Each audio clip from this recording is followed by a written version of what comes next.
So, as a continuation of the conversation with retouch versus oiling in is when you take a medium. I have a little bit of medium.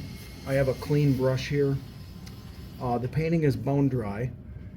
When let's say I want to work in this area in here, and rather than retouch the entire thing, I'm going to oil it in, meaning I'm going to take a little bit of oil on my brush to kind of reinvigorate one area here so that I can work on one area. So we're going to work on this thing. So I can literally just oil in around it. I could even do this. Like, as you can see, there's like a little difference between the spot I oiled in here versus not oiling in. It's a little drier, so I don't really know if it comes across in the video or not. But basically, this is it's going to reinvigorate this area a little bit so I can see it.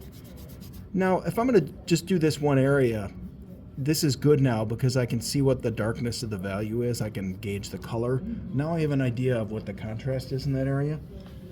So, if we're talking about oiling in, the thing you can do with oiling in that maybe you can't do with, as I do this, yeah, there was a little paint that came up with this, but not bad. Yeah, we're still pretty good. The thing about oiling in is if I use a medium on here, I can paint into the wet medium. So what I did is I just gauged the one little area that I'm going to work on rather than retouch the entire thing. And then if I'm going to go in and work on this now, let me get down on my palette here. So now I can, like, let's say I'm going to work into this white on here.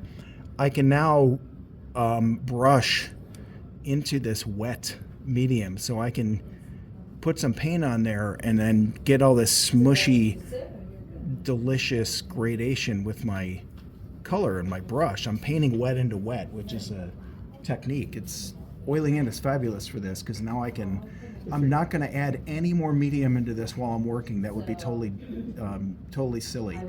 But I can put toothpaste quality paint on my brush now and get all wet and goopy in there and get effects that I wouldn't be able to get otherwise. That is oiling in, specific and spot, and you can paint wet into wet in it. Retouch varnish, you wouldn't really do wet into wet until you'd let the retouch dry, and it's a gauge for where your values are.